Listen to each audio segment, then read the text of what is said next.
Okay, Elsie, it sounds like you're doing quite well at the moment. Thank you. Yes, I think I am coping better. Okay, that's really good to hear, and I think it's also important to kind of make sure that stays the same as well. So, I sent you a couple of things in the post. Did you receive those? Yes, I got this leaflet that says, "Do you care for someone?" Yeah, the Carers Association leaflet, that is. Yeah, and did you ever manage to have a read through that? Yes, a little. I've had a little look through it. Yes. And what did you think about it? I think my only fear is that if somebody comes here, well, is it going to upset Henry? And because he doesn't like change. Okay. And that's, Yeah, I guess it must be quite difficult for Henry to have any strangers in the house. But the reason I sent you the Carers Association leaflet was because you talked about having some difficulties with managing looking after Henry, and obviously it's getting harder as time goes by. So sometimes it is about trying to find out what support is available.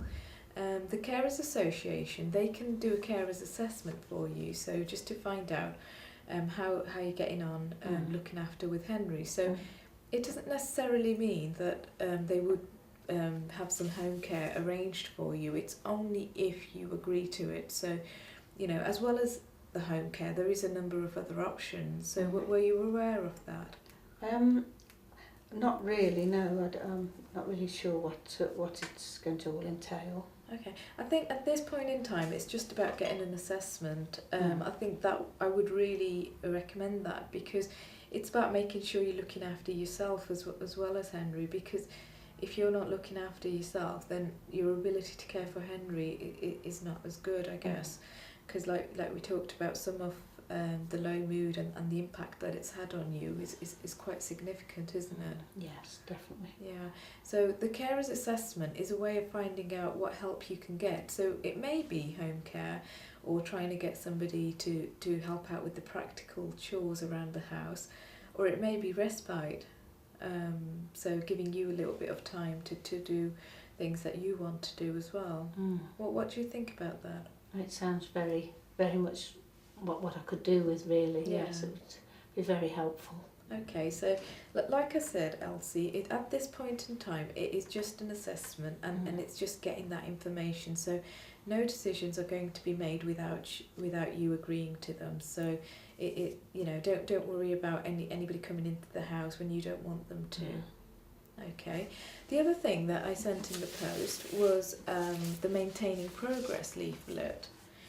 Have you had a look at that? Yes, I have had a look at it, yes. And did you manage to write a few things into those? I have, yes, I have put some things down, yes. That's good. And firstly, the first section on page 1 talks about what have I learned. So what do you think you've learned over the past few weeks? Well, it's about looking after myself and how not to get into that low mood.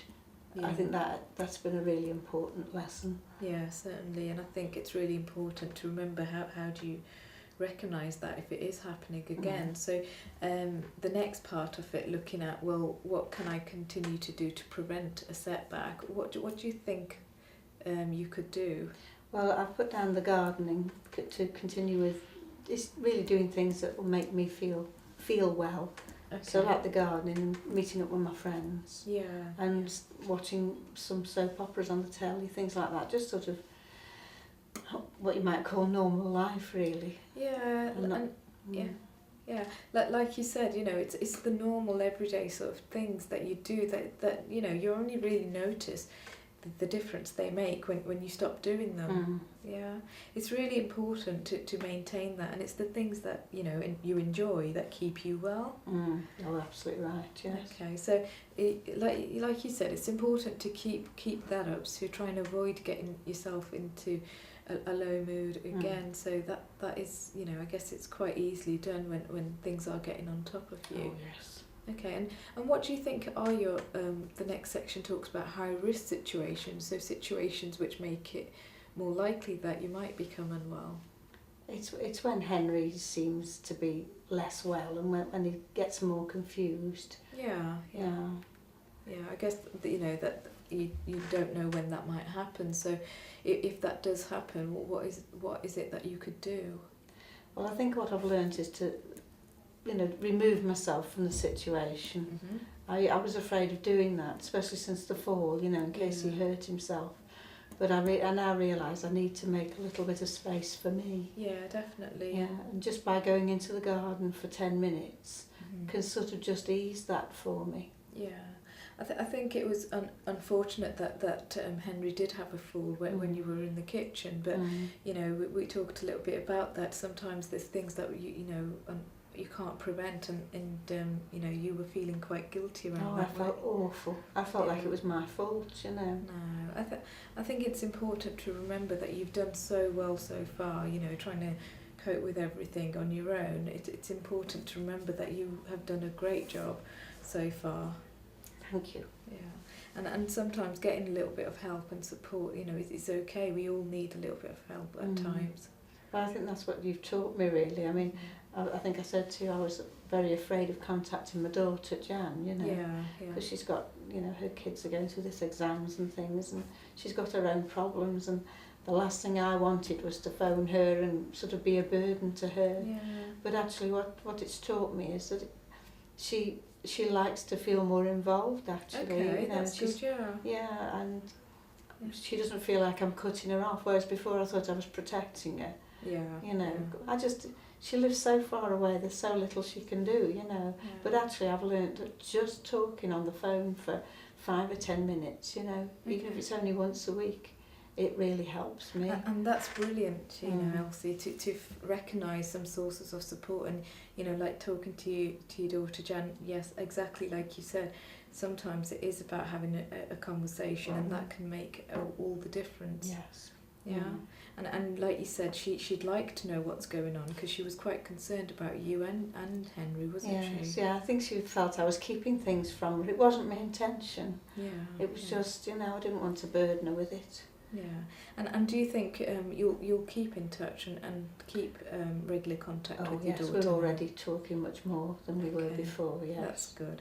And have you thought about other sort of sources of support? Maybe who else you might talk to? Well, I'm less afraid of phoning the GP. You know, I used to just think that if I phoned the GP, it was for Henry, and I realise I need that help as well. Yeah, certainly, yeah. Because if I'm not well, it's not going to help Henry, is it? Yeah, certainly not.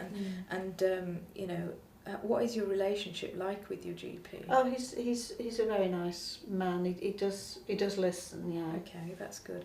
And if you ever notice that things are slipping a little bit, you're feeling like you were maybe about a month, 6 weeks ago. You know, it's important to let your GP know so that they can maybe put in any support that you need. It may be about just giving you a little bit of advice, or even you can contact us. So you have our number. You can always give us a call yourself. Yes, thank you. Okay. Let's have a look at some of the other sections on this maintaining progress form. So we talked a little bit about who you could contact. So what about the high risk situation? So when are things worse for you? Well, it is when he gets more confused. Is when it gets it's that's what I would say. It's when he's more confused and less well himself, you know.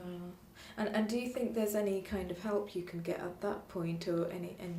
But I think that's when I need to phone the GP about it, really. Okay, if he's going down bank, that's important that the doctor knows about it, really. And it is about trying to get help earlier rather than waiting, and because once things escalate, it can be a lot harder to try and you know, sort that out than trying to do something a little bit earlier. It sort of prevents things escalating. I think I was afraid, you know, of just being a nuisance, you know. They're so busy, these people. And in the end, nothing's going to change with Henry, is it? It's only, there isn't, you know, everybody's a bit helpless about it, really. It's nothing like... It's a shame to, you know, it's unfortunate that you feel like that, but I think what's important, Elsie, is that, unfortunately, the dementia is going to get worse. I think that's something that you've talked about quite a bit before, and it will get worse, but it's about how you manage or cope with that. It doesn't necessarily have to be, you know, a downward spiral. It can be something that, you know, if you are able to manage it better, it can be, you know, a better sort of journey for you. Yeah, well, I think you've made me realise that there's people out there I can ask help for, and that's what was missing before. Yeah, I just felt like it was just up to me to deal with it. Of course not, no. And also, I think I would probably recommend trying to contact the Alzheimer's Society. They do have a website, but they also have a contact number as well, so you could give them a call and any sort of questions you have, because they are the experts in this field, and they would know a lot more information about possibly some of the things that are changing. For example, you talked about some of the behaviours that Henry's presenting with, so you know, maybe you could talk to them about, well, what can you do differently, or how can you better manage that? Because you know, that they're the experts, and they must have seen that quite a lot working with people with dementia. Another thing maybe that might be quite helpful is carer support groups. Have you heard of those? No. The carer support groups, they get together every sort of month or every couple of weeks just to get together. They may have expert sort of talkers who come in and talk about what the kind of symptoms you might see. So people who suffer from dementia, you know, sometimes they do become confused, and maybe there's an explanation for it. But sometimes it's getting a lot more information about dementia and what's going on, so you feel better equipped to deal with it. I think that'll help you to feel less alone, won't it? Definitely, yeah. And that's another big part of it, is that other people who are in similar situations as yourself. So how do you feel about that? I think that sounds like a really good idea. Okay. If I could find the time for it, that sounds really interesting. Yeah, and even if it is that you attend a session every now and again, you know, so it's having other people in similar positions, isn't it? Yeah, and just knowing somebody else is there, really. Yeah. And, you know, you're not alone, because sometimes you do feel, you know, as I said before, in the early days, I felt utterly alone, you know. Yeah. But you realise just how common this is and how many people are going through it. Yeah, certainly. Okay, so before we finish, Elsie, is there any concerns that you have or any questions for me? I don't think so. No, I think. I mean, compared to how I felt when you first got in touch, well, when we got in touch with each other, I feel like I've made quite a journey from then, really. That's really good to hear that. The form that I've sent out to you, the Maintaining Progress, it's a sort of staying well plan. So the idea is that you know, you will be able to manage things and stay well, I guess. So this is something to refer to. So the things we've discussed over the last few sessions, if you can jot them all down, try and note down, you know, what's been helpful, what hasn't, and as a way of trying to identify any of the early signs of when you are becoming unwell. Yes. And then also knowing who will you contact in those situations. Yes. Yeah, it'll be really useful to have this to hand and put it somewhere, as well as those other leaflets, somewhere where you can refer to it and have another sort of read through to remind yourself. Yes. Okay, Yes. and the Carers Association, it would be helpful to give them a call just to find out what kind of support they can offer. So do you think you would do that? Yes, I will. Yes. Okay, that's good.